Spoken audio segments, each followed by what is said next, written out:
Afternoon, everybody. Welcome to UpStart Live. Today's session is on decluttering the complex chat around sustainable fashion with Doodlage. Today, we have with us Kriti Tula. She is the co-owner, co-founder, and creative head at Doodlage. So, today's discussion is about sustainable fashion. And I'm Mansa. I'm your host for the evening. I'm a part of the marketing team here at PayU. And PayU, as you all know, is one of the leading payment service providers. We are across sectors like airlines, SMBs, and of course, the startup community.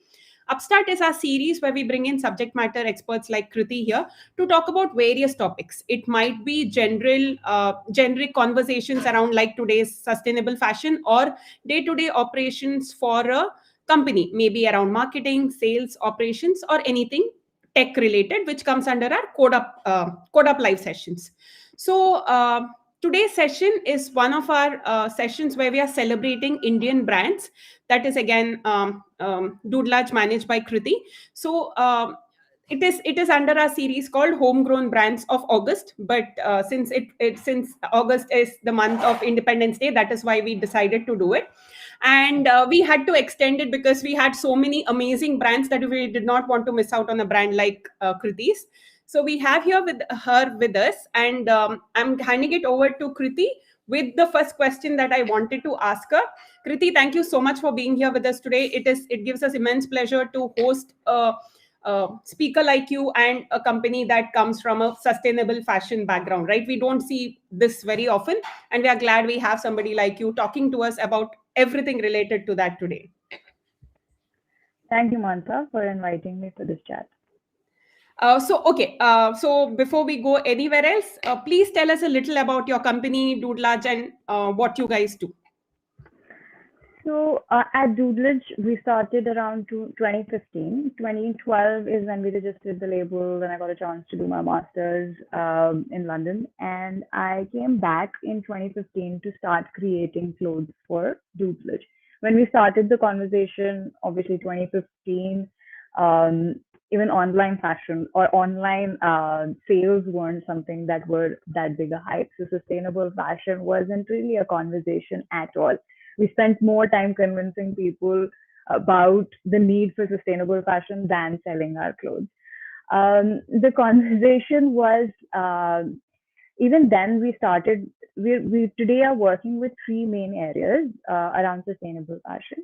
First being upcycling, where we work with India has two kinds of wastages. Obviously, one is clothing waste that comes from consumers, which is everything that you buy, you wear, what happens to those clothes after that. But India is a massive production space. It's one of the largest countries producing clothing. So we have a great amount of fabric wastages that happen at the stage of production. So we started collecting, talking to factories that I had designed for earlier, started connecting with them and collecting their wastages, mainly because whenever you cut garments out of fabrics, you end up wasting a lot of fabrics. Then we started putting those into production. To just give you numbers, in one large scale factory which is producing 1.5 lakh pieces a day, and that is the kind of capacity our production houses have today, they end up wasting about 45,000 meters of fabric on a daily basis. So this is fabric that is rejected due to dead stock, rejected due to print waste, weaving issues within the fabric, because a lot of these are manual processes. Things that are post-cutting wastages, garment discard fabrics left over, things like that. So we started collecting those, patching, paneling, fixing those problems, and then putting this raw material back into use. Then we sort of expanded today to recycle as well. So the garments that are wasted are shredded back and converted back into fabric and then put back into manufacturing. Whatever little quantities we waste, we further divide it into dark colored wastages and light colored wastages. So just for an example, these are the kind of bags that we would create from our own wastages. So whatever is wasted would be, we'll use them to create textures and create products out of further. We also use our light colored wastages for our packaging. So all of that fabric is then shredded down, converted into pulp, and then made back into paper. So we already end up doing like some amount of recycling of our own fabrics. And as a sustainable brand, it becomes a very important part of our journey that we work with people who are working for the upliftment of the artisan. Like the massive problem in the fashion industry today is that it's already scaled, and it's scaled in a way that production gets the least amount of money. So people who are working in the industry will continue to get the same amount of money till the end of their career. So if an artisan starts at say 15,000 rupees a month, it will at the peak of its career get like 20,000 a month. So, and that's not a living wage for any artisan to sustain. And that is also why people keep leaving this business. So when we work with social enterprises where their agenda is to bring back maximum profits back into upliftment of artisan, education of artisan, uh, getting education for their children, insurance for their children, investing in green production where recycling is taken care of, water management is taken care of, things like that. So that is what we do at Doodlage. Such a beautiful story to why you started and everything. I think it's rather a necessary conversation to have. I know we do not talk about it enough, especially as a brand. We are very much different from what you would be doing, right? So I totally understand why we don't have these conversations. But thank you so much for bringing that part of this outside as well. So that being the journey, so can you tell me why sustainable fashion is so essential and hyped at the moment? Not that it's necessarily the like we were saying, it's not the point of conversation as much as we think it was before, but right now Yeah. people are talking about it. People are talking about pre-loved, recycled. Especially pre-loved is something that keeps coming a lot often. There are a lot of thrift stores out there on Instagram, especially talking about all of this. So tell me why sustainable fashion is so essential and why it is being talked about so much right now. Um, I'm so glad you asked that question as well. But so sustainability has been like a conversation in fashion from a production point of view for a while. Because again, we were a production hub for the rest of the world. And as the rest of the world started progressing to looking for sustainable partners for production, our production chain started figuring out better production for larger manufacturers, you know, recycling of water, using solar energy for production, things like that. But our homegrown brands, our consumer are still, especially in India, are still getting accustomed to it. Like I said, like 5 years back when we started the brand, we were very like we would never say out loud that we're a brand that's upcycling. Obviously, it's not about cheating the consumer, but we would always say it as a end of our conversation that we're upcycling. All of these products are from wastages. Actually, we would be very timid about this conversation. But today, if you see our website, the first thing or first impression would be around made from waste. Our packaging would be this much amount of fabric is consumed in our production, which stops from all kinds of virgin fabric production. It saves so many resources to produce this fabric, things like that. So now that the media is picking up this conversation, the consumer is becoming more aware. We've also started becoming or talking more about it, communicating more about it, and have taken this on as an agenda that we need to get more and more experts, more and more people to start talking about this. Why this is important to understand that fashion is a $3 trillion industry today.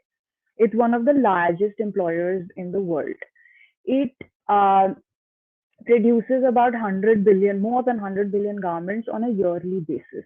All of these garments, most of these garments are produced for extinction very soon. And there is very limited, like out of the 100 billion every year, there's about 3% garments that go back into recycling. Everything else is created in a very linear model using artisans who are not well paid. So the system that was created or has been created is not efficient, and it both resource wise, people wise, planet wise. So but it's an important system for our economy.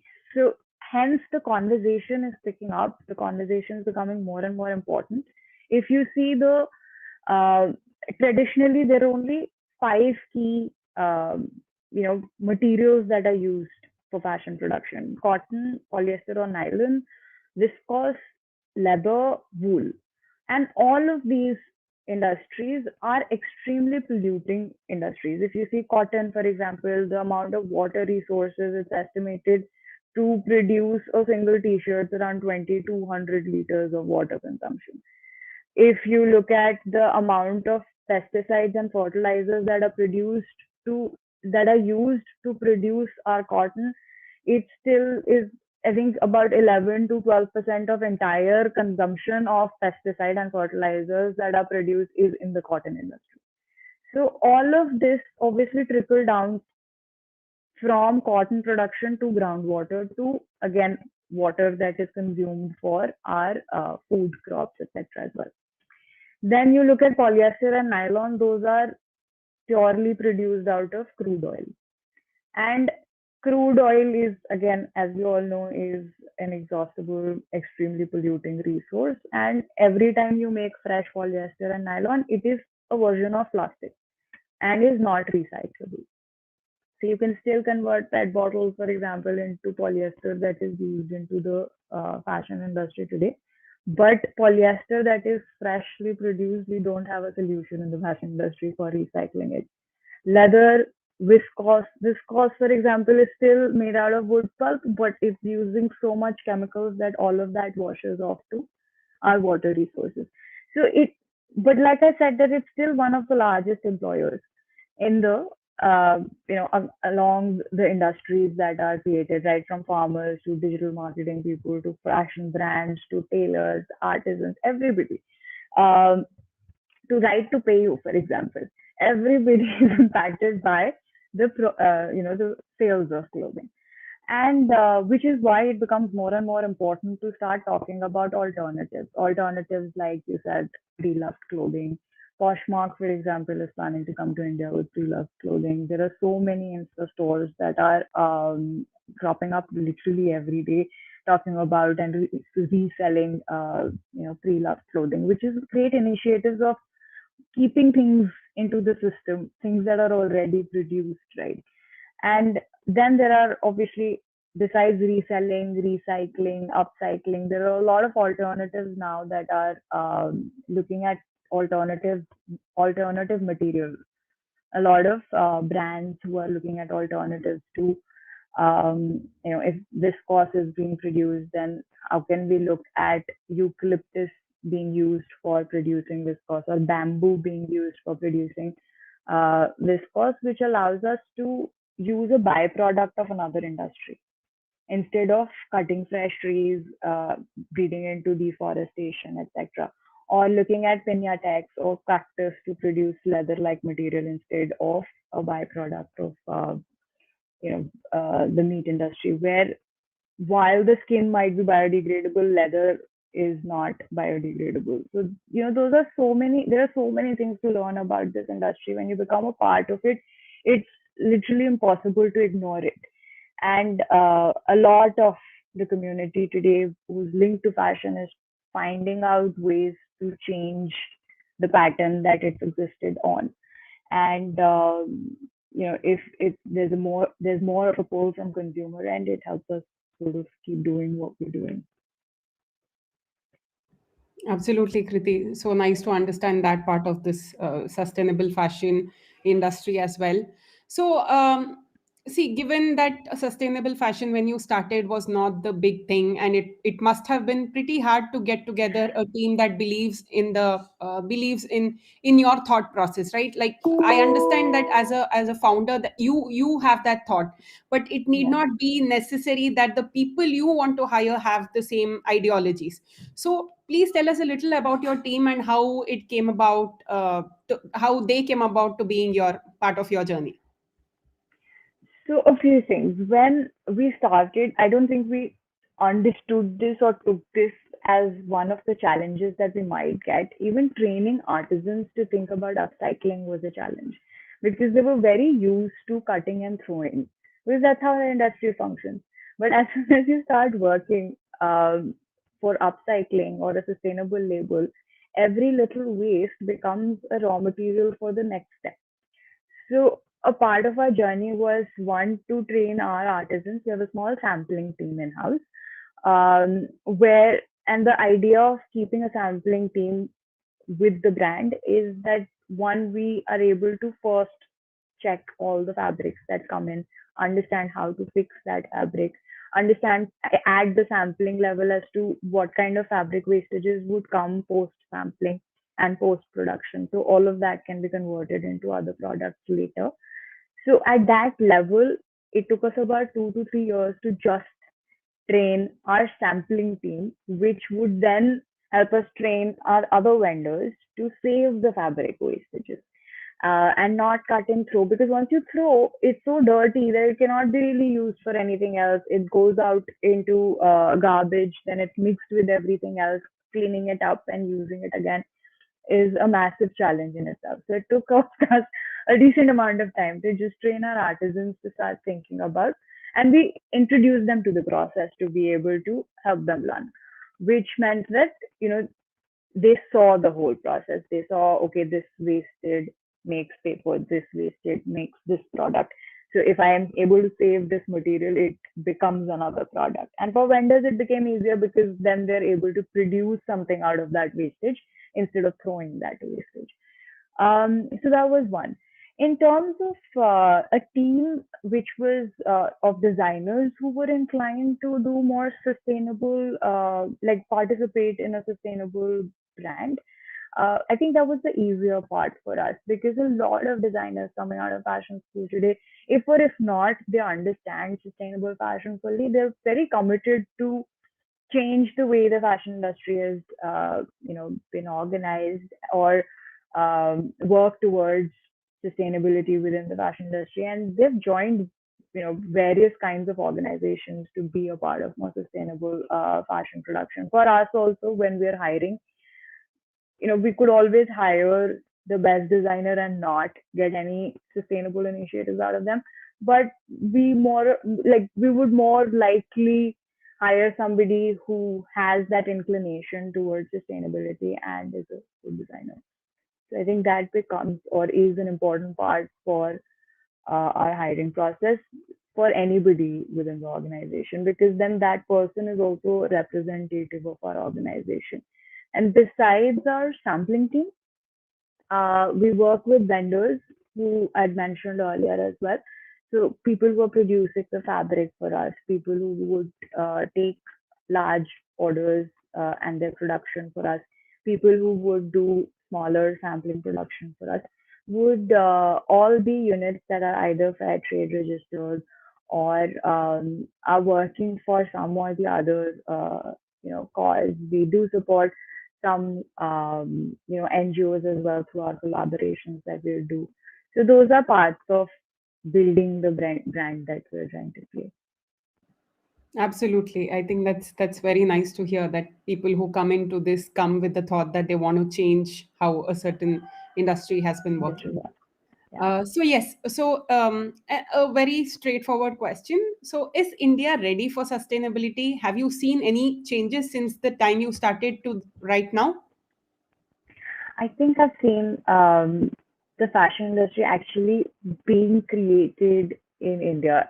Like I said, that 5 or 6 years back, you would literally be able to count the number of people who were having these conversations. But today, I think everybody knows somebody who is a conscious consumer, looking at buying organic products, or it could be beauty, um, it could be fitness, it could be the way you eat. Those are people who are more likely to be converted into people who also consume consciously their fashion products. So those are that is one. And two, I don't feel the whole conversation that we try to do at Doodlage is that you shouldn't see yourself as a consumer that you have to change too much to adapt to sustainable fashion. It's just another product just made consciously. It's just a shirt, but everything that is going to make that shirt is produced consciously with with a enterprise who's doing more than just production for their artisans. So it's most brands in sustainability that you would see, they would still be producing, basic clothing. They would still look like clothes. There still be things that you should be able to very easily convert into. So they're not looking at a very different kind of a consumer, etc. Yes, the prices of products and sustainability is still slightly higher, mainly because um, a lot of it has to do with economies of scale. Smaller brands have, bigger overheads divided by a smaller number of pieces sold, etc. So basic economies, which leads to higher prices. But eventually, if the brand wants and if as they scale, they are able to bring down those costs. Got it. So, where can we find? So, coming to the products, where can we find what Doodlage puts out? Where can we find Doodlage retailing? So Doodle started with retailing with third-party stores. Like I said, I went to London, came back post my masters, and I was still trying to sort of build a brand. Online fashion wasn't very readily available. Your first thought wouldn't be in 2015 to let's start a website. Unlike today, a brand starts to start a website, they have a social media, and that is how direct it is. Which is where I'm assuming PayU is able to see so many young ventures in India as well. So for us, the journey started with third-party stores, both international and national. We started with fashion weeks to start with, where a lot of media picked up what we were doing as well. So we retail even today with a lot of multi-designer stores across the country. And since all of them have become online stores as well, so we work with them as well. But the direct way to sort of connect with us would be our social media, which is Instagram/Doodlage official, and our website, which is doodlage.in. So that is the easiest way to get in touch with us, because like for us, it's very important to keep that consumer very aware about things we are doing.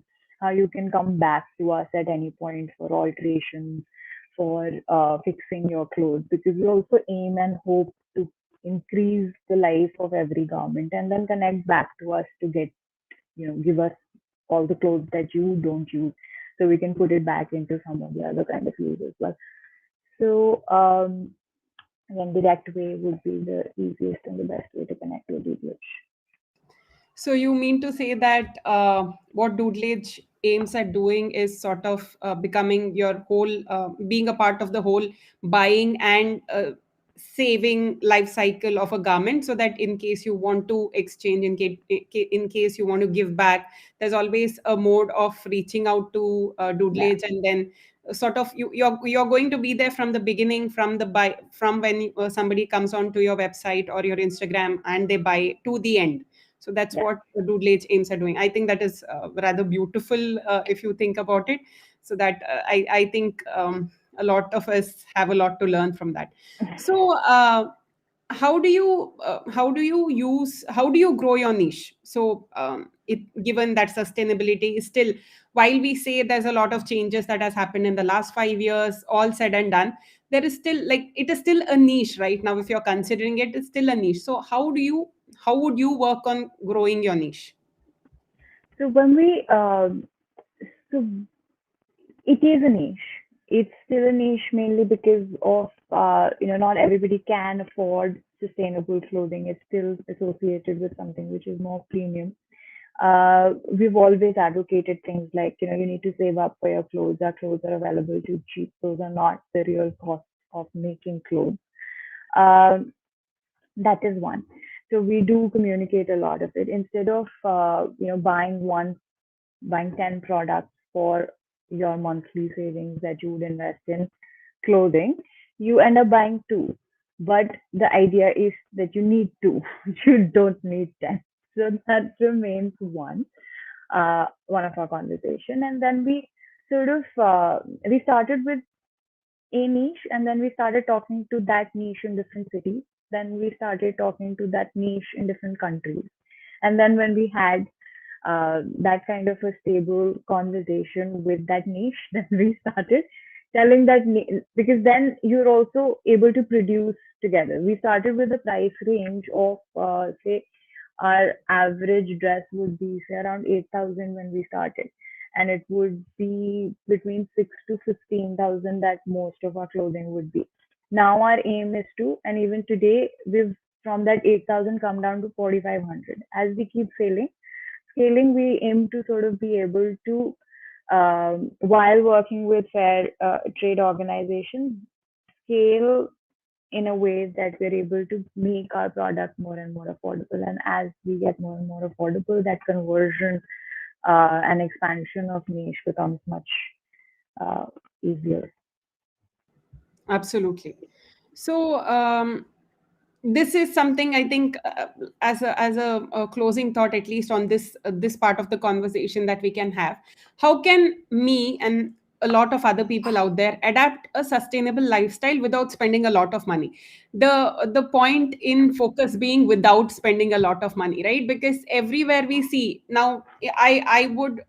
While I'm trying very consciously to look at a rather organic way of life, that is Mm. still a little heavy on my pockets. So if you're Yes. thinking about it, so I can only do one thing at a time, while I know there's so many more things I can do, but that does not like the heavy part of it being money does not allow it.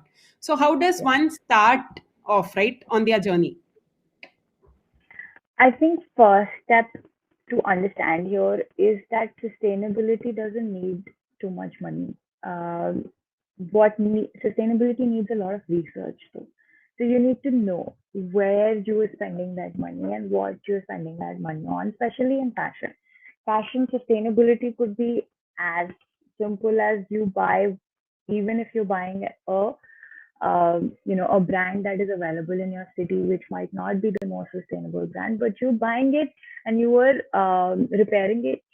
Keeping your clothing for longer. You're purchasing clothes that are made out of biodegradable or single material, which mainly means that it's possible to recycle a cotton garment because you can shred it down, and if it's a natural material it's possible to recycle it easily. If it's a blended material, if when you everybody has garment labels inside their clothing that they buy, read that label. If it says 70% polyester, 30% cotton, things like that, it mainly becomes, as of now, we don't have technology to recycle it within the country and even outside. So a lot of research is again going into trying to recycle as much as possible. But if you get mono material, it's easier to sort of process it further. If you use not natural materials, it's biodegradable as well and it's recyclable as well. So that remains one. Whatever you buy, try to keep it for as long as possible. Uh, Try to thrift as much, try to rent as much, invest in those models because that goes a very long way. It's a mindset change.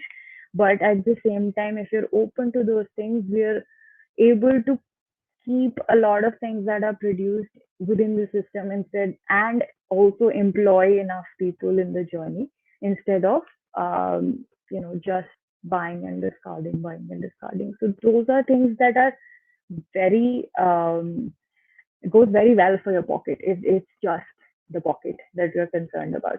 And then start investing in smaller quantities on homegrown labels.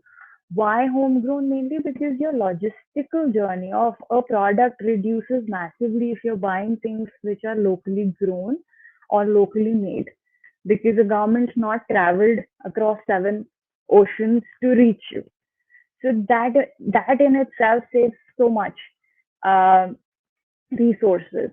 So I think those are things that are important to understand. And if you can invest in homegrown spaces, homegrown labels, you're able to further their journey, look at what they're doing, if they're working, what kind of artisans they're working on, what kind of causes they're working on. And it's a different experience. And it just takes for you to slow down. And that is the beginning of your sustainable journey. I think that's really important to sort of look beyond the money part of it, and I think it really helps to understand this. So, does also this is just the thought that came to mind when we were discussing this question. So, like we discussed, right, pre-loved, and also a lot of people. There was another sustainable brand that we spoke to a while ago. So they make products that you can actually fill up with your containers that are ready. And we keep seeing these places where you can just go in, take containers, just fill up grocery items and others. So Yes. even those smaller things are also a step in the right direction, if I'm right. So Yes. how do we push, and how do we work around to, like, starting off on that journey, other than just this, the money part of it, right? How do we go about to doing more of this is a question that just came to mind.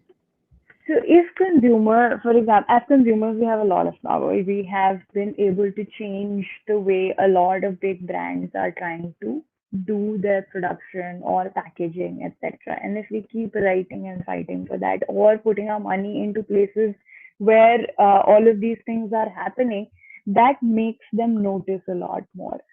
If I am, instead of buying a plastic toothbrush, I'm going for a toothbrush which is made out of wood, for example, which I know I can put it into my compost and decompose, which is a home compost.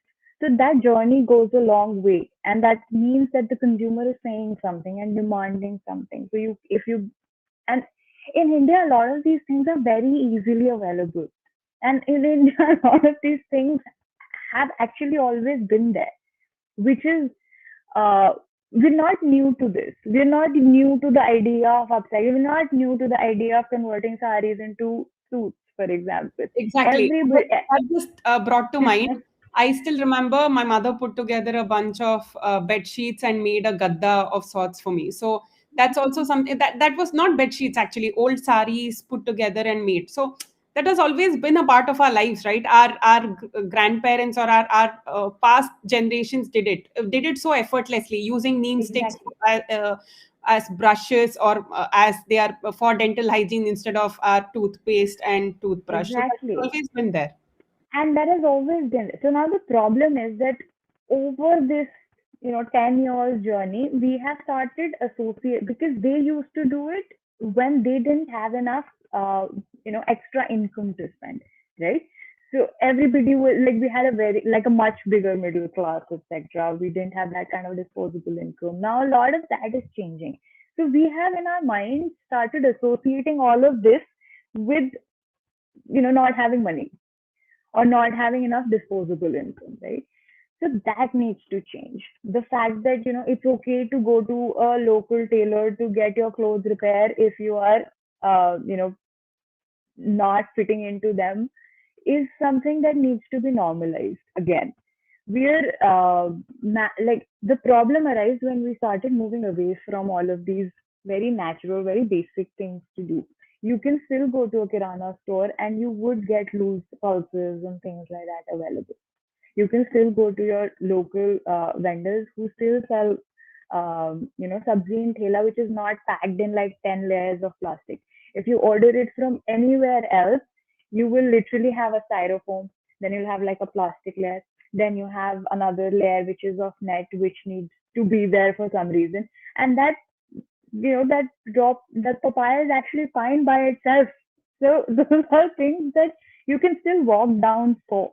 And I still do it because I would take that extra effort to not just buy so much plastic to buy that single product. So like I said, it takes initiatives. It doesn't take so much money right now.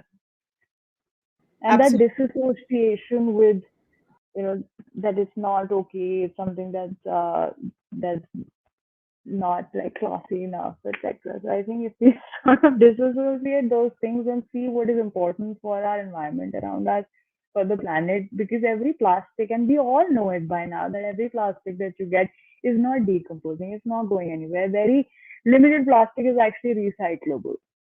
So if we start thinking about consuming consciously, there's a lot to change and a lot to learn. And you can take this as a hobby. Yes, yes, totally.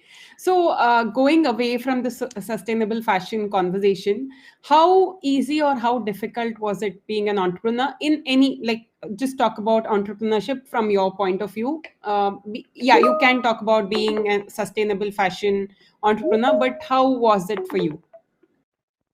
I think entrepreneurship in general, I don't think you would meet another entrepreneur who would be like, oh my God, it was so easy. I could have, like, I thought about being an entrepreneur and tomorrow, like, I had a successful label like a month later.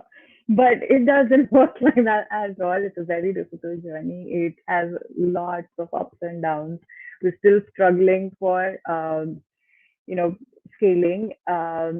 It's still a lot, like you one spending time producing something, you were managing your sales, and it, as an entrepreneur, you just have to know everything that is going around in your label. You learn so much on the job, and it's a tough space to be in. Like when I had a job, it was like I had a task, and I went by the day and got it done. That kind of mental peace sort of goes away as soon as you become like an entrepreneur. There's so many other people that you have to take care of. There's so many other families you have to take care of, and that constant need to what are your agendas next year um, is a tough space to be in. But if you know and you feel for the space that you are in, I think um, it's still there's a lot of satisfaction in what you do. Absolutely, absolutely. So, anything else as closing points, Kriti? This was a wonderful conversation. Otherwise, maybe we could talk a little bit about sustainability as a closing point as well, and then we can go about with our days, evenings.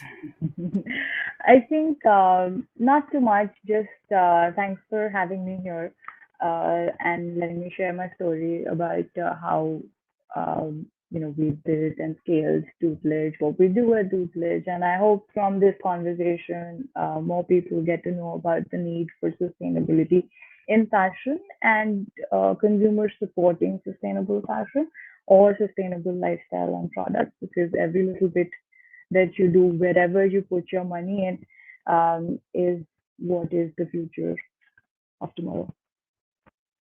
Absolutely. I think, thank you so much, Kriti. This was a wonderful conversation. Sustainability, I think, is the need of the hour, given how we do not have longer to consciously think Change. about what we are. Yes. So we keep seeing things about how we are just ruining the environment day on day basis. It's coming closer than we think it is. So thank you so much for this conversation. This was a wonderful discussion that we had with you. We hope everybody also is going back a little more with a little more understanding about what's to be done and how to do it, given you had a conversation with Kriti here. But thank you so much again. And we do these sessions. This is for the audience. We do these sessions very often on Tuesdays and Thursdays. So you can catch us on our next session on Thursday. We have a bunch of, again, female founders talking about NLP and sentiment analysis. So please catch us on any of our platforms. We are on LinkedIn, Facebook, and also YouTube. So thank you once again to the audience. Thank you, Kriti. I hope you have a wonderful evening. This was a wonderful conversation. Take care. Jeet Mantra. Bye.